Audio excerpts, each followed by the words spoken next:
Okay, good afternoon, everybody. I don't know exactly what time it is where all of you are, but here up and down the East Coast, it's 2 o'clock, so we're going to go ahead and get started. Welcome to the 2019 MAP and FMD Regulations Update. This webinar, obviously, we're going to walk through some high-level overviews of the changes in the new MAP and FMD regs that were just published. As part of that process, we also published new EMP and task regs. So I encourage you to look at those. We're not going to touch on that, though, in this webinar. This is going to be focused just on MAP and FMD. If you have questions about, hey, did somebody move my slides? If you have questions about EMP and task, sorry, I've got some other folks in the room with me, and they're already messing up my operation here. Beth Wong is in the room with me. She's now part of Global Programs, as I think you all heard. Mira Mendoza-Reeder is with me. Bill's in the room, Donna Farley. So I've got the whole team. We're all ready to go. Anyway, the EMP and task regs, if you have questions on those, I encourage you to reach out to the program managers, Rob Miller for EMP, Richard Chavez for task, or Ben Chan or myself, and we'll be happy to address those with you. The goal for this webinar, as I said, is to go through MAP and FMD, a high-level overview. I hope to be done with the formal presentation in the first 30 or 40 minutes, and then we'll reserve the second half, maybe the last 45 minutes or whatever we have time left for questions. If we don't happen to get a chance to address your question during the webinar, or you think of something later, or there's somebody on staff, we're going to archive this thing so they can go back and watch it later. If somebody comes up with a question later, obviously you're not out of luck. Please reach out to your marketing specialist, reach out to me, reach out to somebody here in POD. We'll be happy to take your questions and talk with you at any time. So you guys have seen this before. Why were new regs necessary? I've gone over this a couple of times, but just to remind everybody, the whole exercise started to incorporate statutory changes with the Farm Bill that was the most recent Farm Bill that was passed. Since we were opening up the regs anyway to include those statutory changes, we took the opportunity to do a number of other things, and that was to align the regs with 2 CFR 200, which was a big part of the exercise, to implement best practices in federal grant making, and to standardize between the programs, and standardize I'm talking about between MAP and FMD. So any opportunity to get nostalgic and take a little walk down memory lane? The Farm Bill was signed December 20th, 2018, and that kicked off this whole exercise. We didn't hardly even get a chance to digest that, though, because we went on an extended vacation through January 28th. When we got back to work on the 28th, we started in earnest on work on revising the regs. I submitted the first requests to OMB for approval on the work plans to do the work February 1st of 2019. OMB reviewed those work plans and finally issued us approval to move forward with the work plans in early April of 2019. And as of that point, we had already created our first drafts, and so we provided those to the government lawyers in mid-April, and that launched a however many months it's been since then, a torturous process. I'm getting a note that the audio is too quiet. Hope that's better. When we sent the drafts to the lawyers, then we began a months-long process with them back and forth, revising with the lawyers, revising with the federal grants, our grant staff, revising with OMB, revising with the Federal Register folks, and that resulted finally in regs being published initially in late 2019 for EMP and task. They were published on the 20th and the 23rd of December last year, and FMD and MAP earlier this month. So that brings us to where we are now. As part of that process, when we submitted the requests to OMB to do the work on the regs, OMB looked at the changes that we were proposing to make to all 4 regs and determined that the changes that we were going to make were not significant. And that determination allowed us to issue these revised regs as final rules without prior notice and opportunity for comment. And that meant that the rules became effective when they were published in the Federal Register. And so I want to talk a little bit about this and just dissect what that means. You may have, I'm sure, most of you have probably looked at the old regs compared to the new regs. You may have even put them into Word and hit compare result and look at what changed between the two of them. And if you did that, you likely saw that there were extensive changes between the two regs. There may be a couple of dozen words that weren't struck through or changed colors if you compare the two. So the changes were pretty extensive. Now, extensive does not mean significant.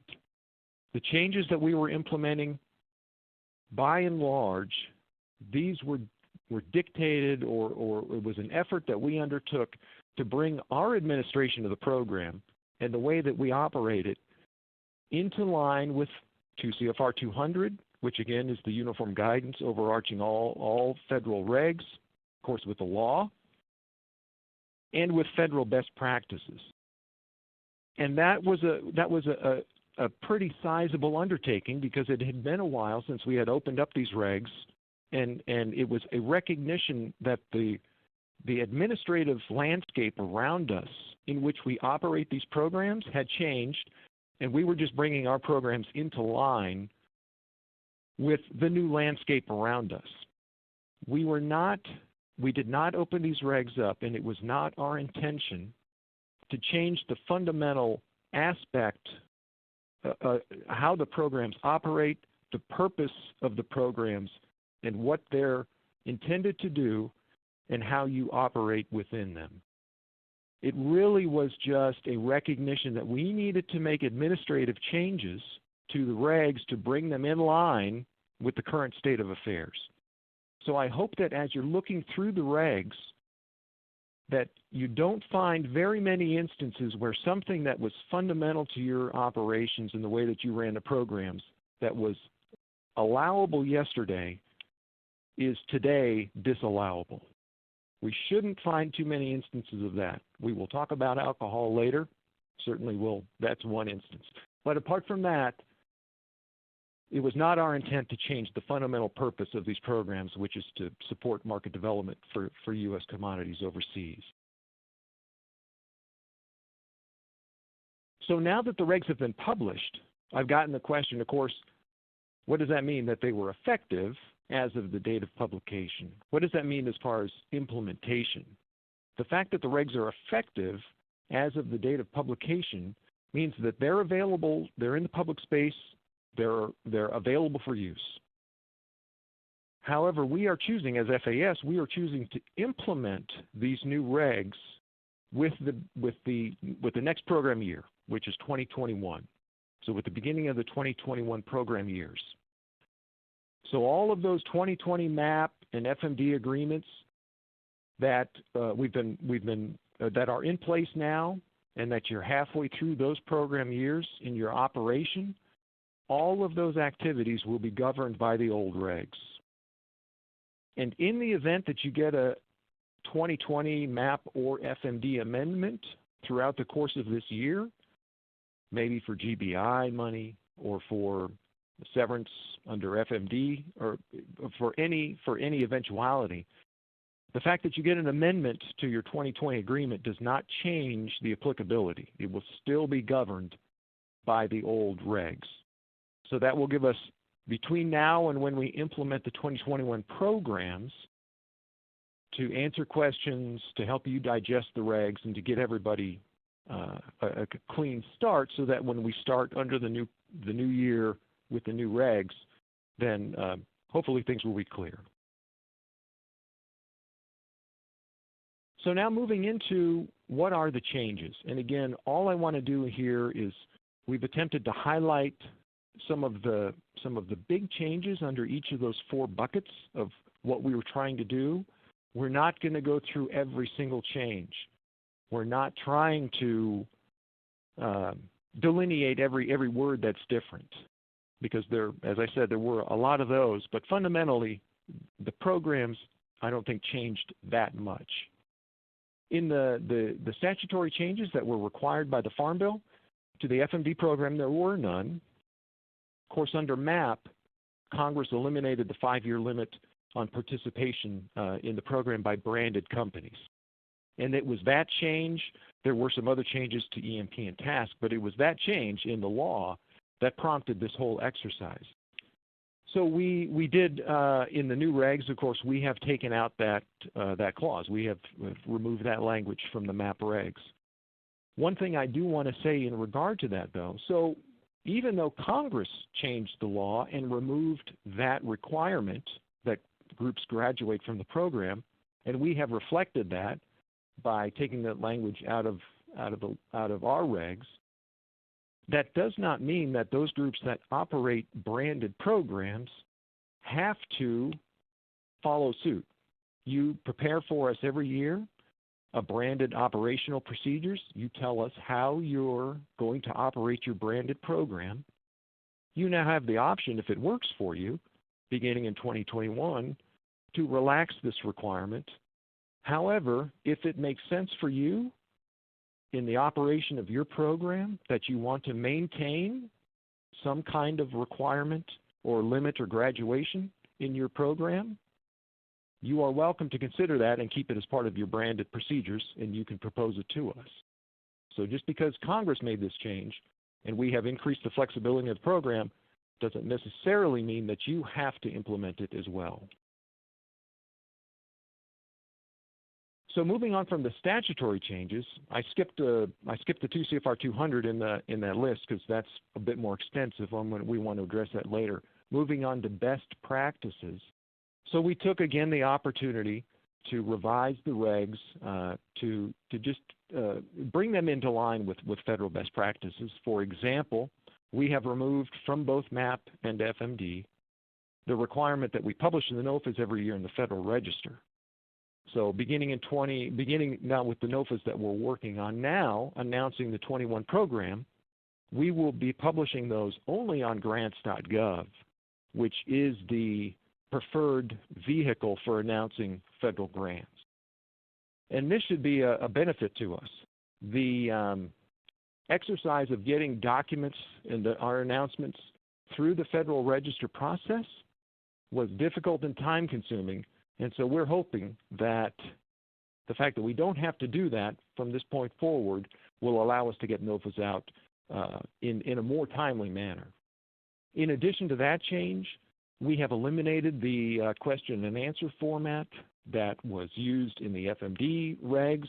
That was a fad that was in vogue at one point and has long since gone out of fashion, so we have taken that out. And I say that we've added some new sections to the regs. It is maybe new sections or it's tweaks to language in existing sections.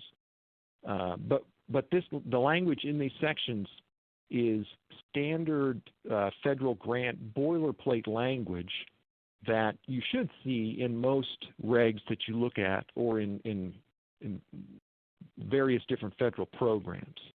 So these may not necessarily be new sections, but perhaps the language in there is new, and that's just to standardize it with the universal federal language, audit requirements, non-compliance with agreements, suspension and termination, things like that.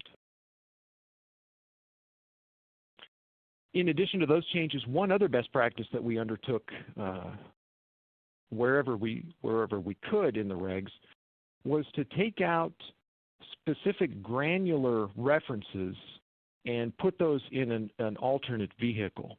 For example, the application and the review process that was detailed in the regs, we've taken that all out and we say we'll define that in each year's annual NOFA. And that allows us to make changes to that process year over year much easier, because obviously if it's in the regs, to get a change through, we have to undertake this exercise, which you see how difficult that has been. The same thing for the receipt thresholds. Specifying $25, $75 here. We've taken that out. We say we'll put that into a program notice, and that allows us the flexibility over time. If we want to make changes, we can do that much more readily than opening up the regs and revising the regs themselves. So that's examples of some of the best practices that we've tried to introduce in the new regs. Moving on to 2 CFR 200, which really was, I think, probably one of the biggest drivers of the changes, obviously. So all of these programs, and by all programs I mean EMP and TASC and MAP and FMD, these programs are all subject to 2 CFR 200 in addition to the program-specific regs.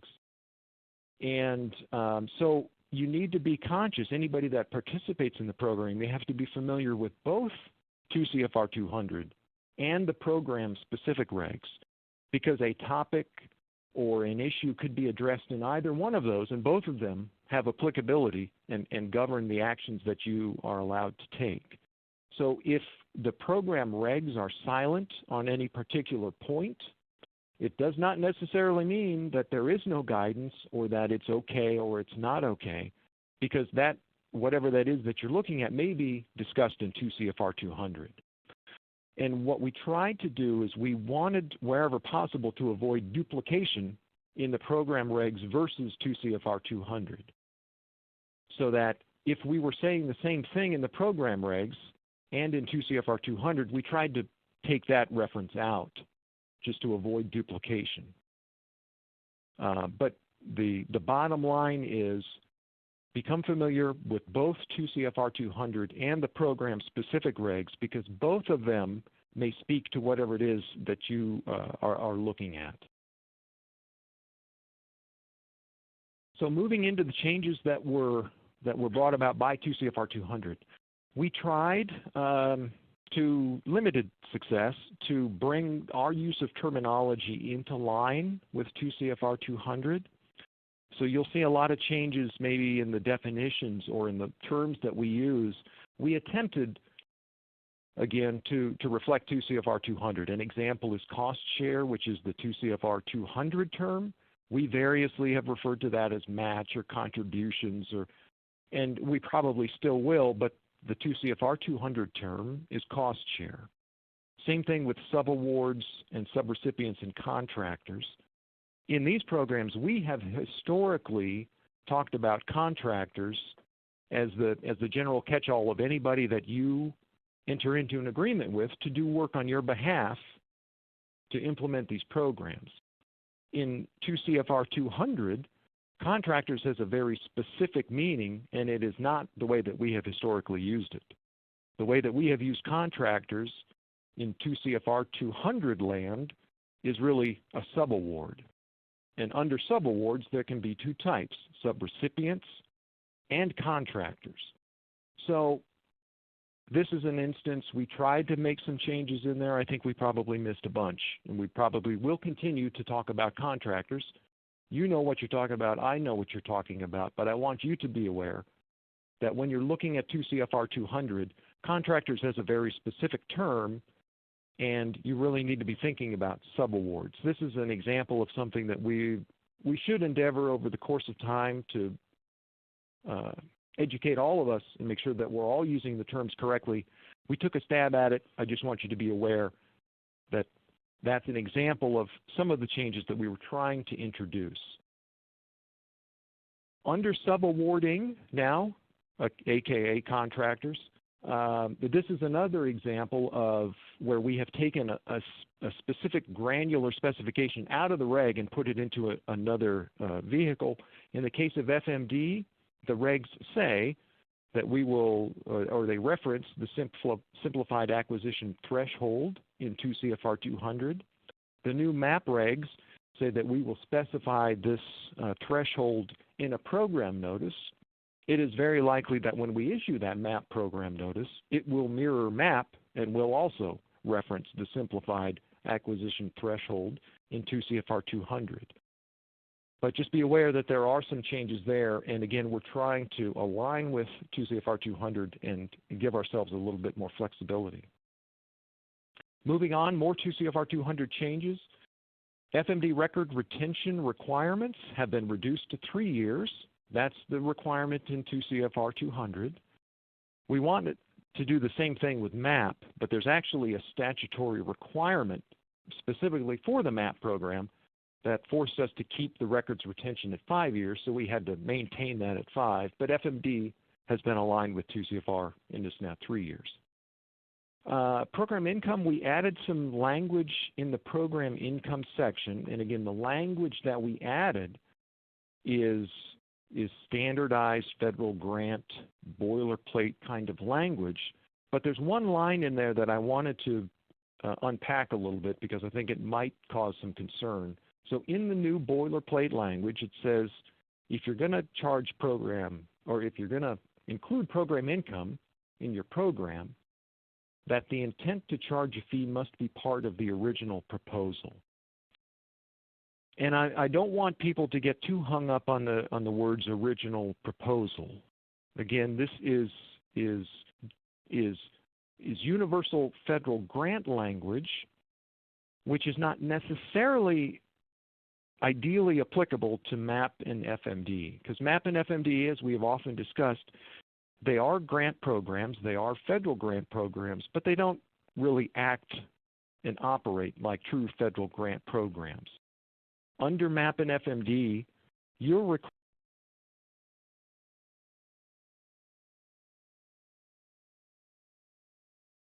grant activity, you're giving us a plan for what you want to do over the course of the year.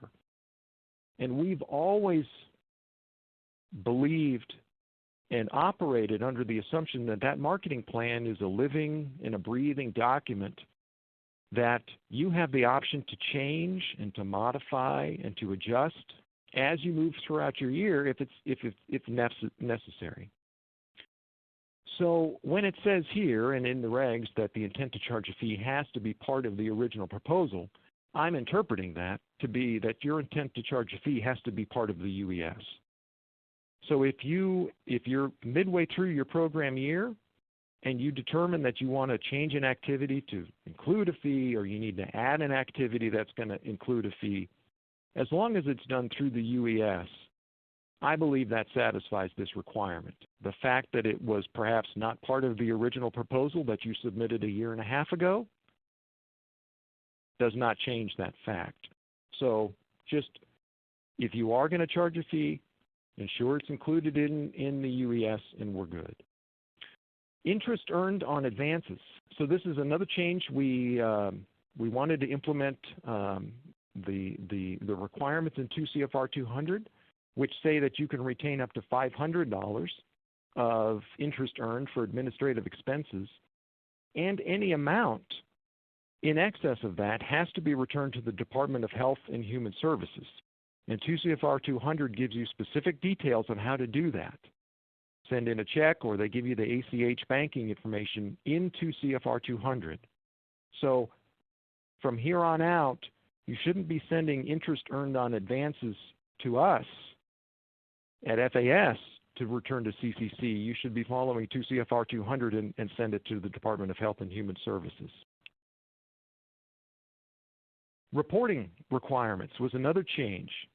So the old requirements was a contribution report, and then trip reports and research reports if applicable, and an annual evaluation and success stories, and the annual evaluation included performance against performance measures. So we've rewritten all of that to reflect 2 CFR 200, which requires two things: annual financial reports and annual performance reports. So the financial reports include expenses and cost share, which is contributions, and you'll be reporting those to us on the 425 in addition to through the UES. And the performance reports is your results against your performance measures. In addition to that, we've kept the trip reports, still 45 days after travel. We've kept research reports, which are now due 90 days, used to be 6 months, now due 90 days. That's a 2 CFR 200 change. And we've also kept the annual evaluation and the success stories. But we've clarified that everybody is obligated to provide annual financial reports and performance reports. So that's very clear, and that's in line with 2 CFR 200. What is a change from 2 CFR 200? 2 CFR 200 requires 90 days after the close of the program year that you submit those reports. We have language in the regs that say reporting requirements and formats for the financial and performance reports will be specified in the agreement between CCC and the participant. And I'm telling you now that that information will likely be provided to you through the annual approval letter, and that the due date for the required financial and performance reports for both MAP and FMD will be 6 months after the program year ends. So the approval letter is a part of the award package along with the agreement, and it includes terms and conditions. So look for that guidance, the 6 months on the financial and performance reports in the approval letters in future years. All right, alcoholic beverages. So this is a change reflecting 2 CFR 200. This is a change in our practice.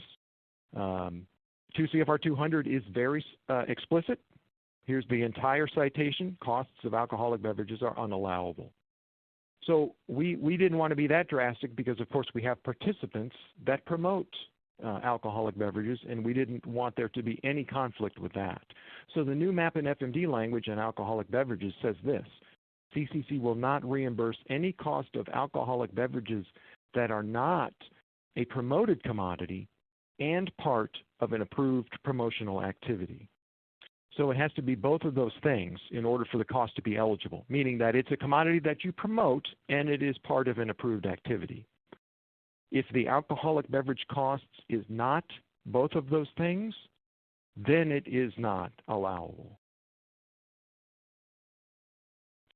Okay, and then just the last effort that we undertook as part of this revision was to standardize the language between MAP and FMD wherever possible. And we undertook the same exercise between EMP and TASC and between the 4 programs where it was appropriate, for example, like defining a commodity or some of those kind of standard definitions.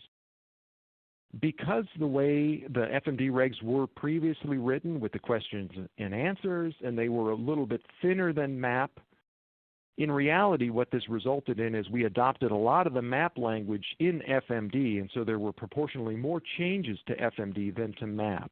Most of those changes, though, were changes by addition rather than subtraction. So there's a lot more that's allowed or is discussed now in FMD than MAP than was before.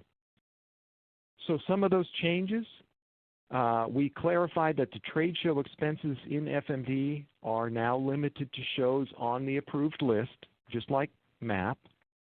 We've also clarified that fees for contractors, there's contractors again, probably should be sub-awardees, but fees for contractors stationed overseas are now limited to the GS-15 Step 10 rate, like MAP, unless a bidding process reveals that nobody's available at that rate, which is also equal to the way MAP works.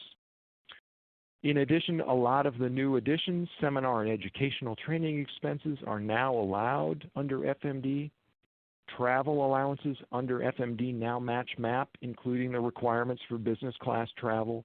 Other allowable items now under FMD: international staff conferences, single audit costs, business cards, contracts with U.S.-based organizations, a number of things. So as you look through the costs that are allowed, there are a lot of changes in FMD, and that was a result of our effort, wherever possible and wherever it made sense, to use the same language between the 2 regs. The final, this is, I think, the final change that we're going to highlight. FMD approval letters now must be countersigned and returned to FAS just like MAP. In fact, we've implemented that for the 2020 year. The letters that just went out, even though they weren't governed by these regs, we felt like it was the best practice that we could implement because we knew it was coming and it just made sense. So you have been countersigning your FMD letters and sending them back. That's now a requirement in the regs for both MAP and FMD. And finally, just a word, or actually 2 words, about what has not changed.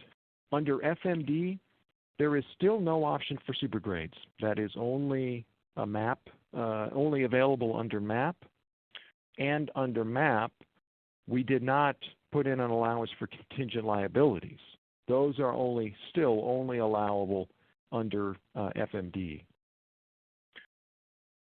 So that has been a very high-level overview of the changes We didn't go through every single one. We didn't go through every single word. But I hope that gives you a flavor for what is different under the new regs versus the old ones and why, and the intent behind it. And again, we did not intend to change the fundamental purpose and operation of the program. We were just trying to bring it in line with the universal guidance, the uniform guidance, and other best practices. So that took a half hour. We have the remaining time for questions, which you will be able to pose through the webinar interface itself. There's a question there, a chat option or somehow you can pose the questions.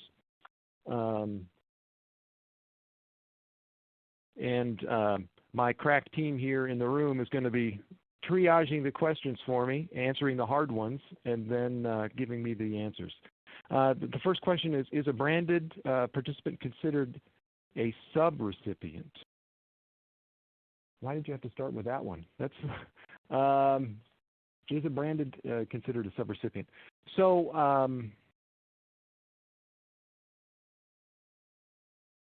I don't believe the answer to that is that they would be considered a subrecipient. So you have procedures that you have presented to us as to how you're going to operate that program. They're participating in the program or in an element of the program. They're not undertaking activities on your behalf to provide a service to you or to enhance your program. So a sub-awardee, or a subrecipient under 2 CFR 200 is an organization that you enter into an agreement with to do work that fundamentally enhances or carries forward the efforts of your activities and what it is that you're trying to do. So in reality, most of the contracts with in-country representatives, with promotional agencies, to do work along those kind of lines, in reality, those really are subrecipients under 2 CFR 200.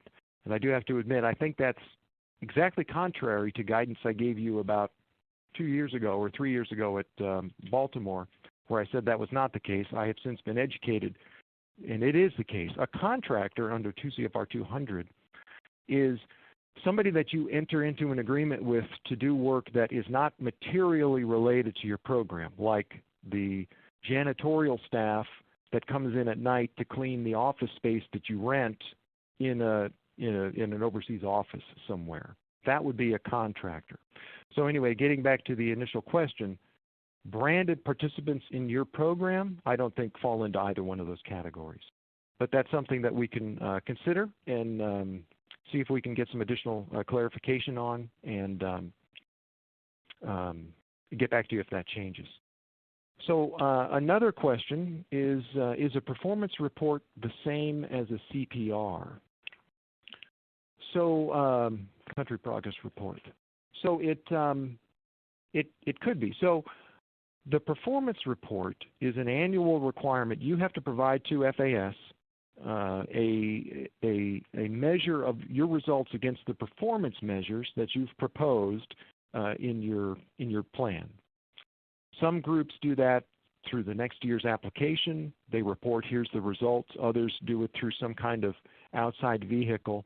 A CPR, to the extent that it includes or accomplishes the evaluation requirement, is separate. So there's a separate requirement to evaluate your program or an element of the program, could be a country, could be a region.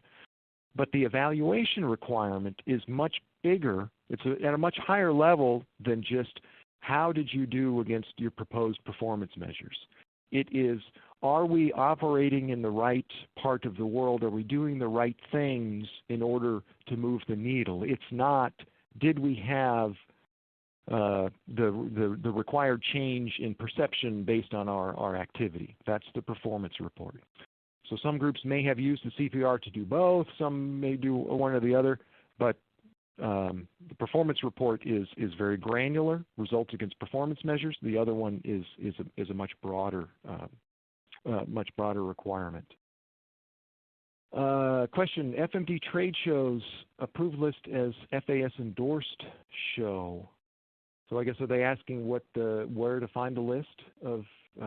So there is on the FAS website, there is a program notice that lists MAP approved trade shows or trade shows that are approved under MAP.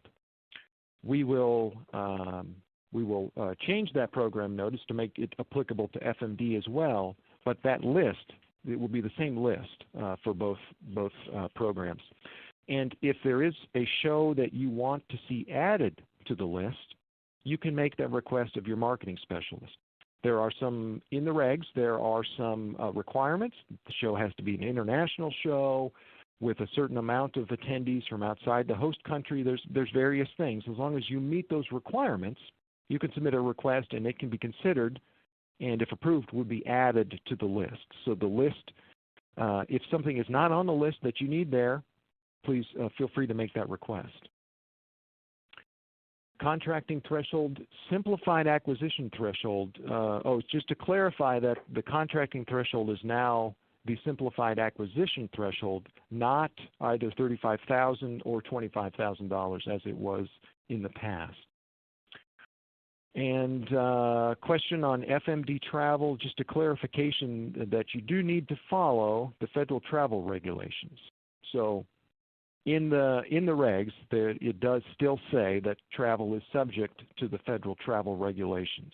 So that has not changed. So yes, in addition to the program-specific regs and to CFR 200, you also need to be aware of any requirements in the federal travel regulations.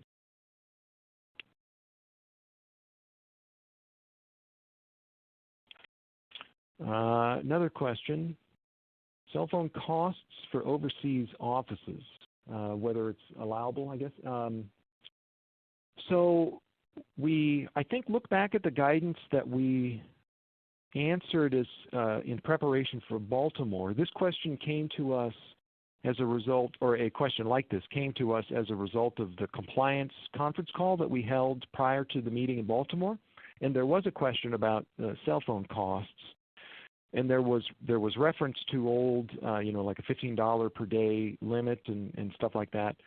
That has really been superseded by more recent events. Anyway, look at the answer, the guidance that we offered in that question and answers on compliance in preparation for the compliance session in Baltimore. I think that addresses that topic.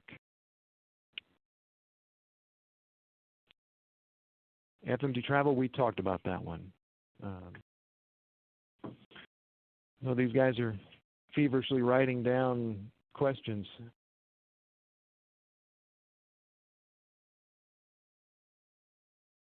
NOFA publications published in grants.gov, 30 days, maybe 30 days to apply.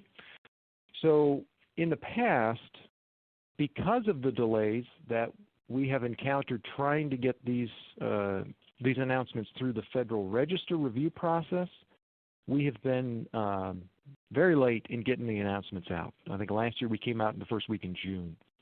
And because of that, we shortened the normal 60-day application window to 30 days because agencies have that option to do that in extreme cases, and we were in that scenario each year. With the relaxation on the requirement to publish in the Federal Register and the fact that we're going to be announcing everything through grants.gov, which simplifies the process very much for us, we're hopeful that we will be able to get the NOFAs out in early enough that we can offer you a true full 60-day application period. Our target, just FYI, now this is just a target, but the target is that we would like to get back to an early March announcement on grants.gov for MAP and FMD, so that with the 60-day application window, so that they would be due in early March, April, May. Next question: where is the approved show list? So again, this historically has really only been applicable to MAP. So if you go onto the FAS website and go to Programs and then to Market Access Program, you scroll down, there's a list of program notices. And the endorsed show list is currently a program notice under the MAP page. We will get that amended to reflect FMD as well, and it will be published on both. But if you're curious to see what's on there right now, go to FAS website under MAP, look at program notices, and the show list will be there. Contribution, just a clarification on the contribution due date. So again, the intent is, well, the contributions will be included in the required annual financial report. That's both expenditures and contributions, aka cost share. And I talked about this in Baltimore at the last session, but I'm encouraging you to take both reports directly out of the UES, the expenditure report and your contribution report, which you will still be submitting claims through the UES. You will still be submitting your contribution reports into the UES. Take those reports out after you've done you're complete with all of your activity, and attach them underneath the SF425, which is the new required financial reporting form that everybody's required to use, and then submit to us that entire package. That package will be due 6 months after the end of whatever your program year is. And we will specify that these reports are due 6 months after the program year in the approval letter that we send to everybody telling you that you've been approved for the program and how much you've been awarded under the program. Next question. Federal income, FMD federal income, program income. Oh, okay, to review the program income. So it's the same for both MAP and FMD, and the regulations say that. So I don't know if the question is an expansion on whether it needs to be part of the original proposal or not, but so any income generated from an activity, that is an activity that you're submitting a reimbursement for. Any income generated is program income, and it needs to be charged. It needs to either be applied back to the program to offset additional costs, or you need to return that income to us. So, those are the two options. That's unchanged. That's the way that has always worked in the past. I think the new language says that it's okay to charge, for example, a registration fee or something like that for these programs, but that needs to be your intention to do that needs to be part of the UES. So that's the clarification there. Will the NOFAs and grants.gov still have a 30 or 45-day time deadline? So we're hoping that they will have a 60-day deadline. 60 days is the normal application window for a federal grant. We have been unable to achieve that in the last couple of years just because we've been so late getting the announcements out because it's been so difficult to get them through the Federal Register. Now that we don't have to do that, we're hopeful that we will be able to get them out early and early enough to allow you a full 60 days to apply to the programs.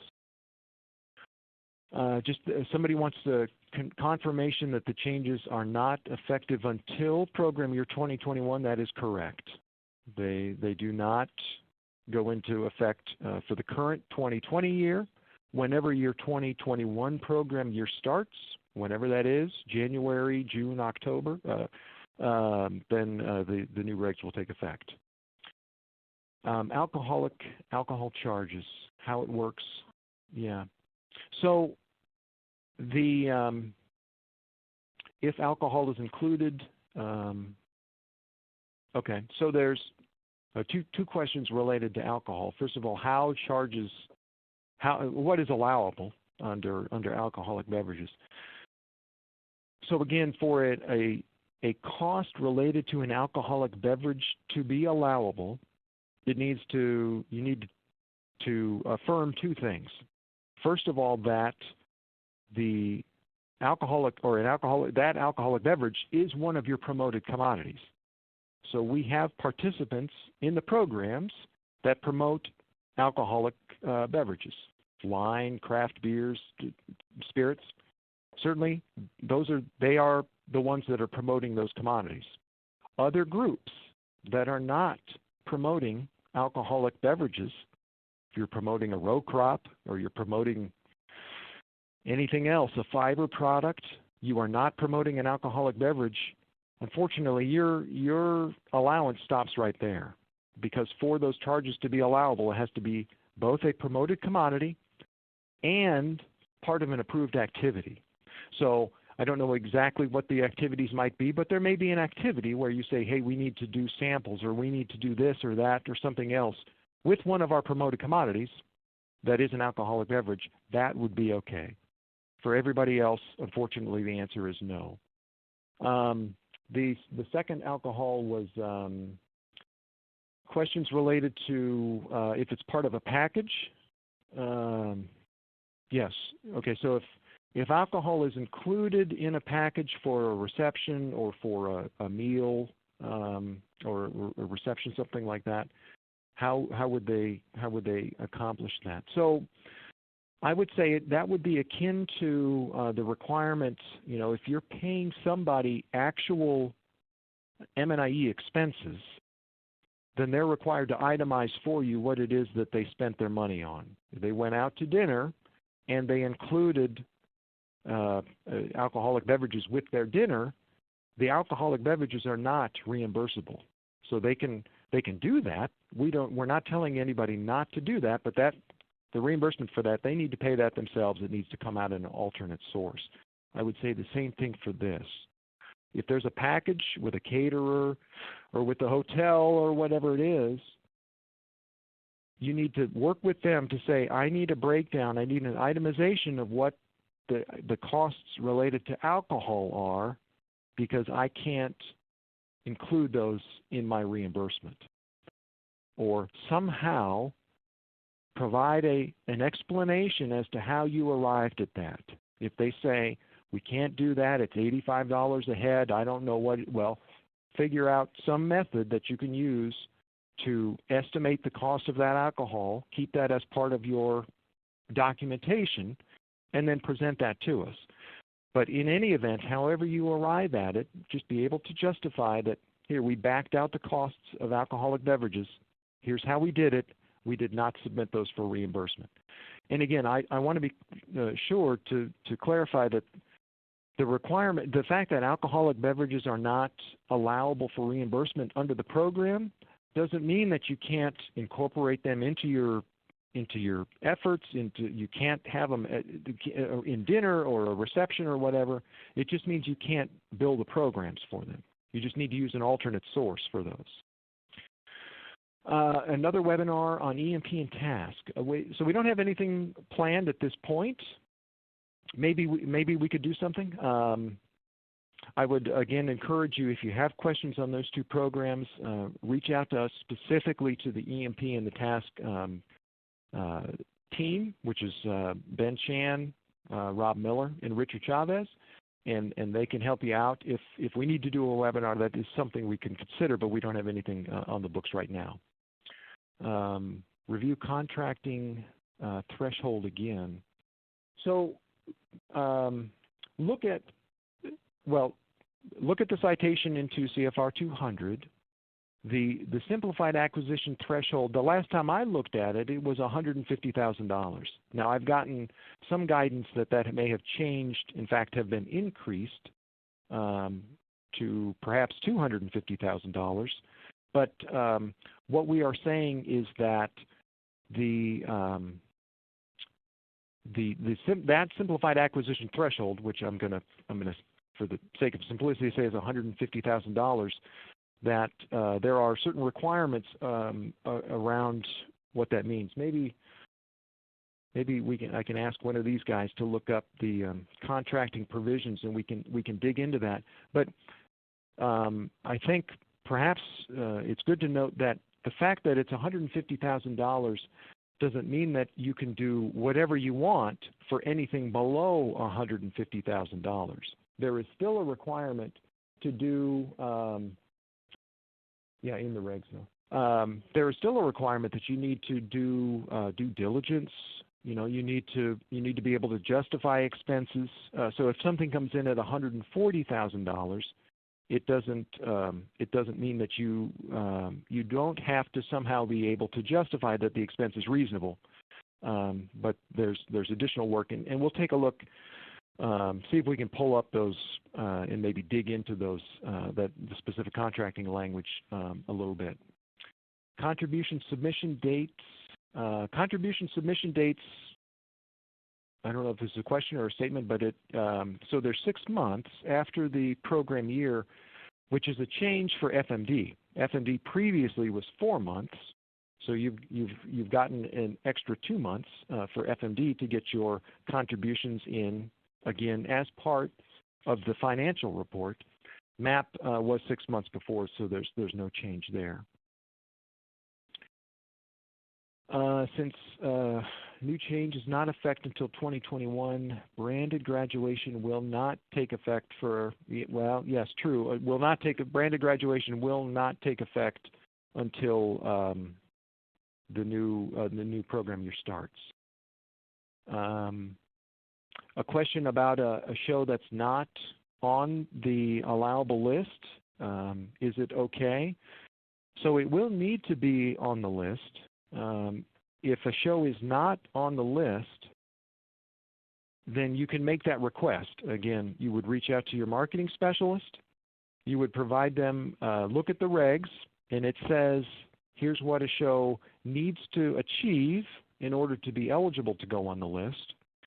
As long as you can supply, and most times we ask that you reach out to the show organizer. They'll give you the statistics, which breaks down participation and participation by country or whatever. So it's very easy to justify, but we'll want to see that you meet those 2 requirements, and as long as you do, then the process is pretty straightforward. You make a request of the marketing specialist, they review it, they review that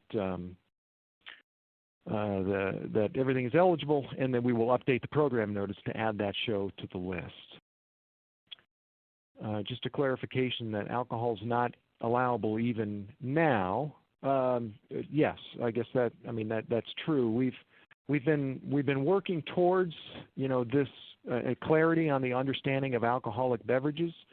2 CFR 200, which prohibits alcohol, has been in effect since 2013.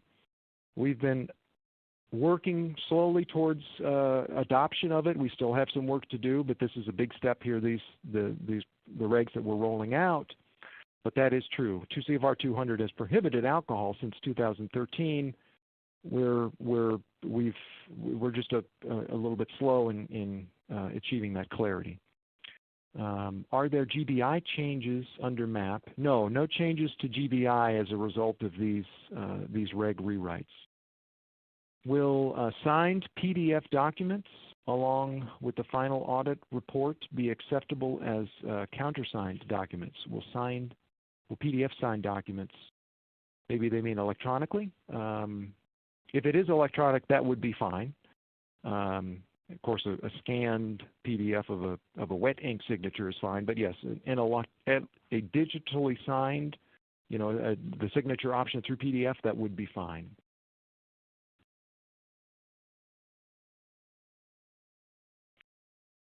Next question, should plan 2021 funding announcement in early March? Yeah, so that is our hope. Our target is to publish on grants.gov in early March with a deadline 60 days later. So yes, please do start thinking now. I'm sure most of you have, but do please begin to plan for an application deadline in May for MAP, for all of the programs, the UES application deadline. I think we got, in the last go around, there were some groups that had some issues with their SAM registration. I think we got all of that ironed out.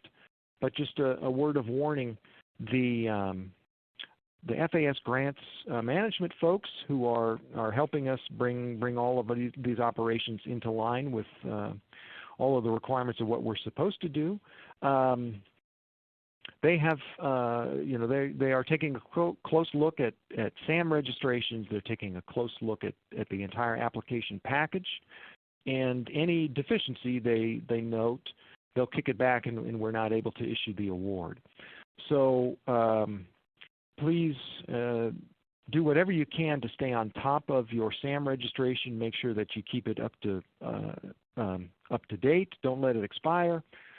And there is I think nobody is in this boat, but there is a specific question which we were unaware of until last year in the SAM registration that asks, do you want to participate in federal awards? If you see that question, make sure you check yes, because we had some groups that very reasonably might have missed it or didn't see it, and it wasn't selected. And the grants people said, well, these guys clearly don't want a federal award, so you can't give it to them. So we had to go back and get them to correct that. Where to get a copy of this presentation? So we will archive this we will provide through Lorena a link. It will be available on YouTube after this date, so anybody can go back and watch it then that wants to. What are the due dates for the performance measures? So performance measures are proposed as part of your UES application. So the due dates for your performance measures are the same as the due date for the UES application, which we hope will be sometime in early May. Question about CPR, renamed annual evaluation. So yes, I mean the regs require that each group perform an annual evaluation of their program or of an element of their program. The regs do not require that the groups do a CPR or that your annual evaluation be called a CPR. A CPR is one way to achieve the annual evaluation requirement, but it is not mandated in the regs. So the annual evaluation requirement is what you need to address. You don't necessarily have to do that through a CPR. Request for a specific example of a subrecipient. What is required of a subrecipient? Yeah, so that's a good question. It's a much bigger question. As our understanding has evolved of what a true subrecipient is versus a contractor, there are specific requirements that come along with a group being deemed a subrecipient versus a contractor. The subrecipients, you're supposed to check SAM and make sure that they're in SAM, that they're not debarred. There's reporting requirements.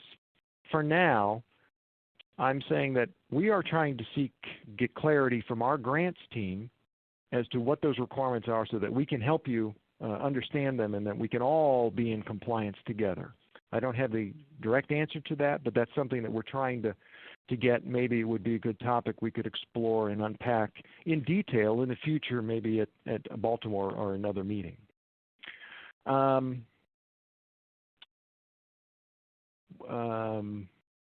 Use of beer. Question about use of beer. Would it be this one? Use.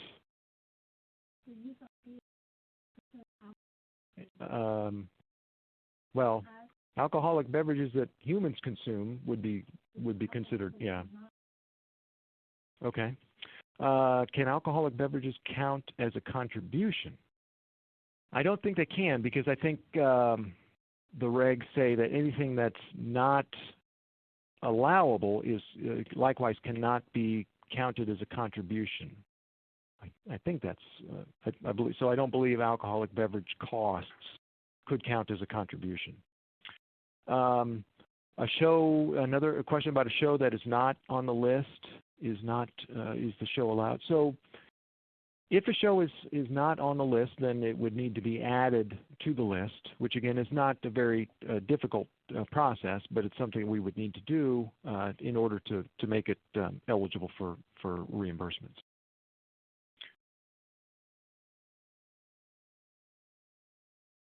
Next question, trip report. Yes, trip reports are still due. No changes to trip reports. Trip reports are due 45 days after travel. If you do not submit a trip report within 45 days after travel, then those travel expenses may be deemed ineligible. No changes to trip reports requirements or due dates.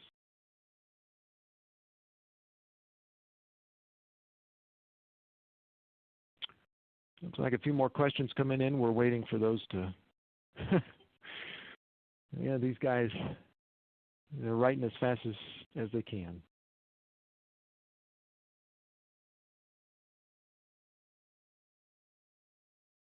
And again, I want to remind everybody, if we don't address your question or you think of something later, then please reach out to any one of us, and we'll be happy to. The question is, does the trade show list apply to U.S.? So the trade show list is shows in the U.S. Look at the program notice, and we'll see. But I think the question is, does the trade show list apply to U.S. and international shows? It applies to you. The list is for U.S. shows to allow for reimbursement for expenditures in the U.S.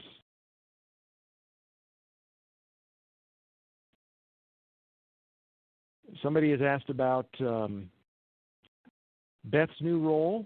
So Beth is now a part of global programs, and she will be working with us in a program operations division and the cooperative programs division to provide guidance to groups, including perhaps even site visits, to meet with you in a consultory and a monitoring role to help look at your processes and identify issues that might be improved before they become a problem for your next compliance visit. And we hope that function will have additional resources beyond just Beth. Exceptional as she is, she's only one person, and we would like to expand that and get a bunch more people that can do that, and really beef up that monitoring role.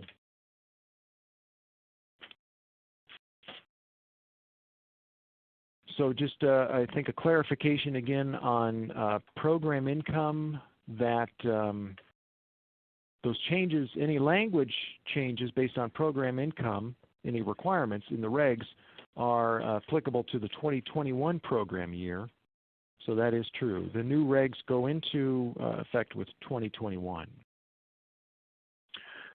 A question on subawarding. If you get only one bid in a competitive bid process, how do we show fair market value?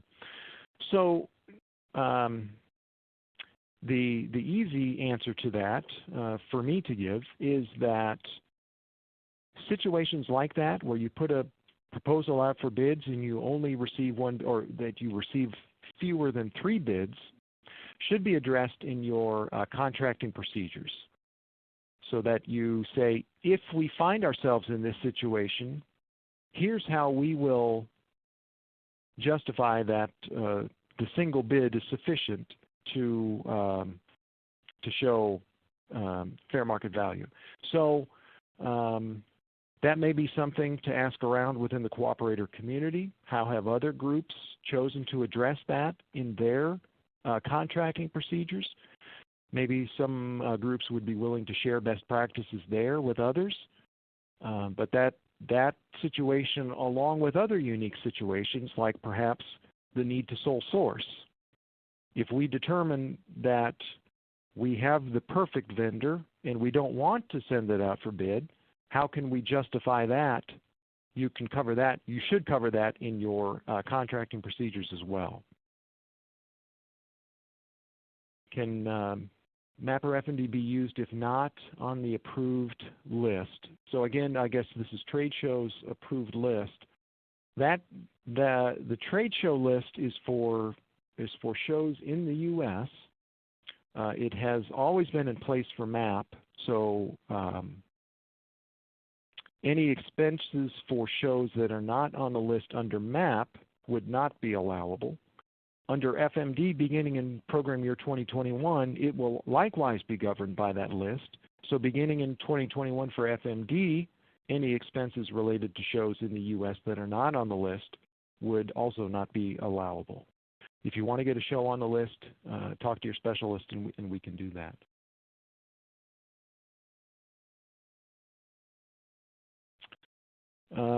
Question about cell phones for overseas staff, not in travel. Yes. So there's a question about whether cell phone expenses for overseas staff that they use in their daily activities, not in a travel status, whether that would be allowable. I believe it would be. It would be communication costs as part of the overseas office, and it certainly should be allowable. A question about confirmation on the 2021 NOFA announcement in early March. That's our target. We're hopeful that we will achieve that. I'm not going to guarantee that we will, but that's our target now, is to announce the 2021 application, then put the NOFAs on grants.gov in early March with a 60-day 60-day application window.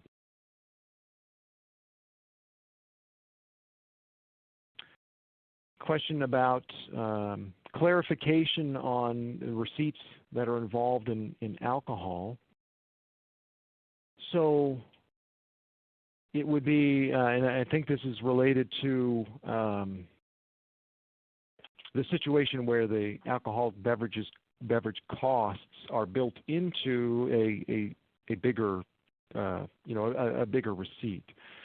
So first of all, those expenses would only be eligible for a participant that is promoting that commodity and this activity is approved in their, it's approved activity in the UES. If that's, oh, I'm sorry, of course it's how to separate out the costs. That's what the clarification is. So you have a receipt from the,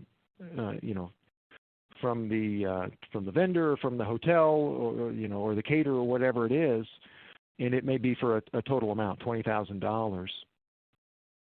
Somehow you will need to explain or justify whether if there were alcoholic beverages as part of that package, what the cost was. The easiest way would be to have them itemize on the receipt for you what the costs are. If they can't do that, find a reasonable way to figure out what those costs are, calculate that, and keep that as part of the package associated with that receipt, so that you can show us if somebody comes through the door and asks you for that. What the reasonable method to figure out how to calculate that might be, I don't offhand. I don't know what that is. MNIE standard. No need for receipt if itemized.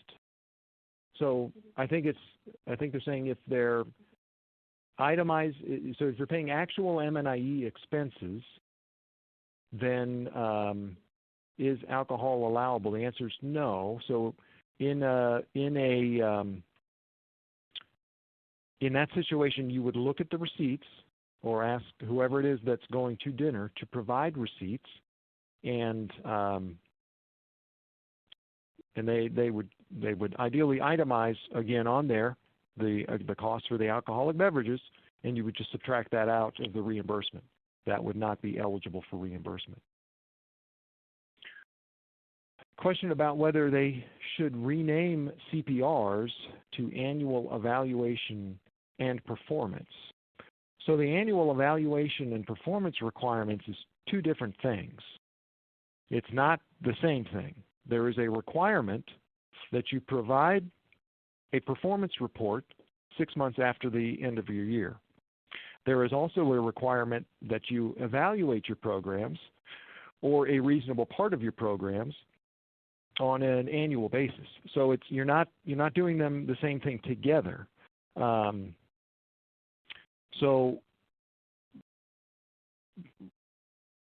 that same document shouldn't be used for both, to fulfill both obligations. Questions about CPR submitted yearly. So again, a CPR is not a requirement for the program. What is a requirement is that you evaluate the programs every year, and now that you do a performance report every year. The performance reporting was previously a part of the regs. It was just buried within the evaluation language. We've clarified that by taking it out and putting it forefront with the financial reports. But just want to clarify that CPR is not required. What is required is that you evaluate your programs and that you do a performance report. Current 2021 application submissions will fall within these new regs. Yes, the applications that you submit to us for the 2021 program year will be governed by these new regs. Yes, it is. So a question about whether 45 days, I guess, for the trip reports are business days or calendar days. It's calendar days is the answer. Question about MAP regs taking effect in 2020 with the 2021 program year. Any way that this can take effect sooner in order to take advantage of the elimination of the branded graduation requirement? Unfortunately not. I mean, we are choosing to implement these new regs with the 2021 program year. So until we do implement them, then that requirement is in effect. Looks like they're slowing down. We've taken up most of the time. There's 15 minutes left. So I'm getting the signal that there are no more questions. So there are a couple of things it sounds like that we can consider expanding on in future sessions. Contracting looks to be a question. Contracting procedures and thresholds. Alcoholic beverages, how to extract that information, how to justify the information, looking at receipts. So those are maybe some topics that we want to think about doing additional sessions on somehow or at future meetings. One more question. Program evaluations have to be done by a third party? No, there's no requirement that the evaluations are done by a third party. There is no requirement that they have to be done. You can do them yourself if that works for you.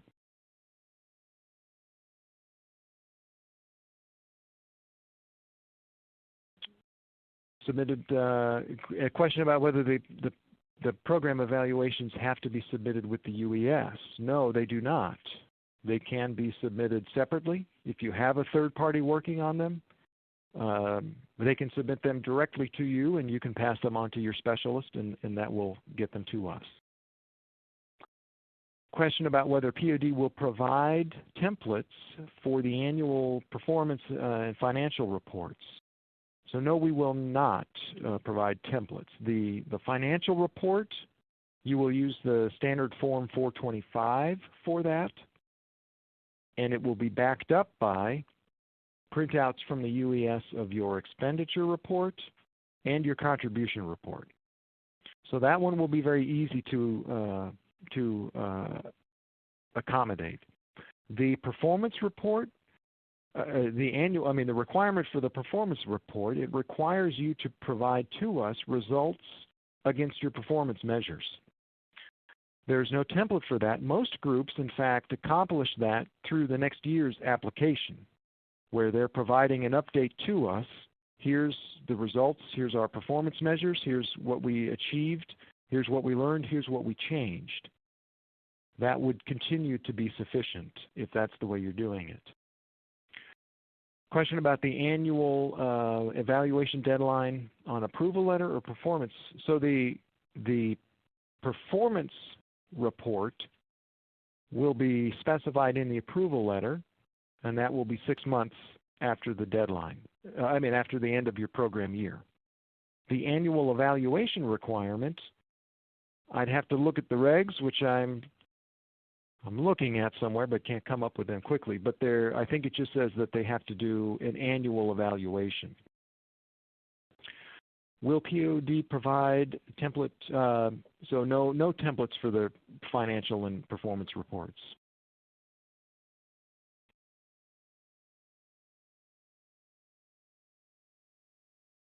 Looks like a few more questions. Will the SF-425 take the place of an end-of-the-year report? So the 425, I don't know which. Actually, I don't know which end-of-the-year report they're referring to. The contribution report. If it is referring to the current requirement that you submit a contribution report, then the answer is yes. What you'll do is, of course, you'll continue to submit claims in the UES. That will not change at all. When you're done submitting your claims for the program year, you will print out your expenditure report from the UES, and that will take care of the expenses. You will also continue to submit contribution reports into the UES just like you have always done. That will not change at all. When you've submitted both your final claim and your contribution report, you'll print those out of the UES. You'll take those numbers to the 425, which asks you to enter your information and then say, how much did you spend this year? What was your cost share? You'll take those numbers directly off those reports. The 425 you'll sign it. It will become the cover to that package. You'll send that package to us, and that will achieve the requirement for the annual financial report.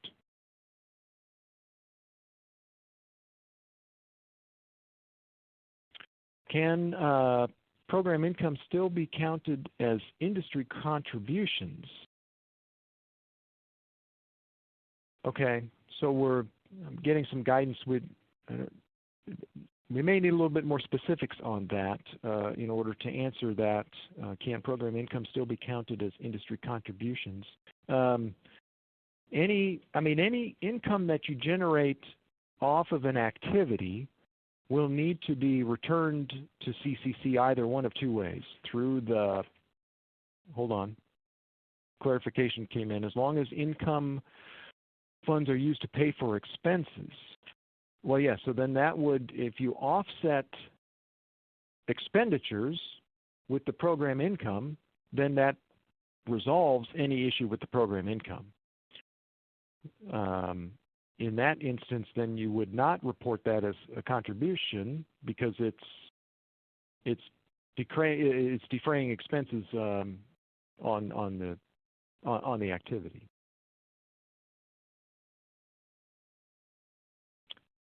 All right, 10 minutes left, maybe another one or two questions for those of you left on the line.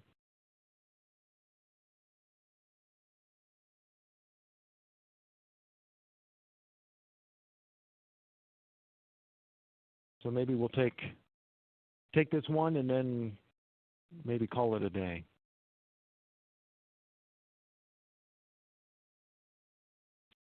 Looks like the question is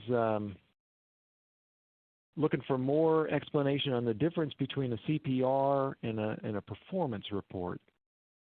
So what I'll talk about is the difference between the required evaluation and the required performance report. So the performance report measures results against performance measures and tells us how you did on achieving those metrics that you proposed. The evaluation requirement is a requirement that you evaluate your programs on an annual basis and incorporate the lessons learned from that into your operation. A CPR is not required for either one of those.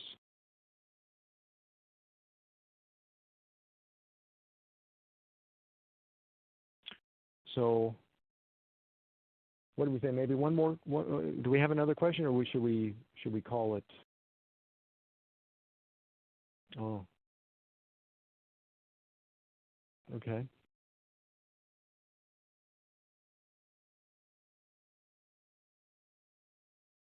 Looks like we'll take one more question, and then we'll have to call it a day.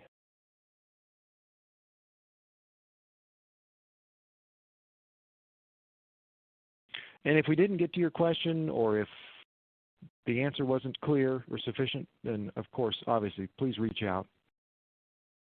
The goal is not to confuse anybody. We're trying to help. How long can STRI? Oh, a question about how long STRI expenses could be reimbursed for. So the activity would have to take place within the program year, and then the claims could be submitted. You have 6 months after the end of the program year to submit claims. All right. I guess that's it. I feel like that's enough on my side. I don't know about you guys. Big thanks to Beth and Mira, who've been sitting here scribbling questions, handing them over to me. Thanks to all of you for participating. So we will get the YouTube link for the archive of this. We'll pass that to Lorena. She can send it out to everybody. And then one night when you can't sleep, you can rewatch the whole thing again. Other than that, on behalf of Bill and everybody here, we say thanks and hope this has been helpful. And please reach out to us with any other questions. Thanks.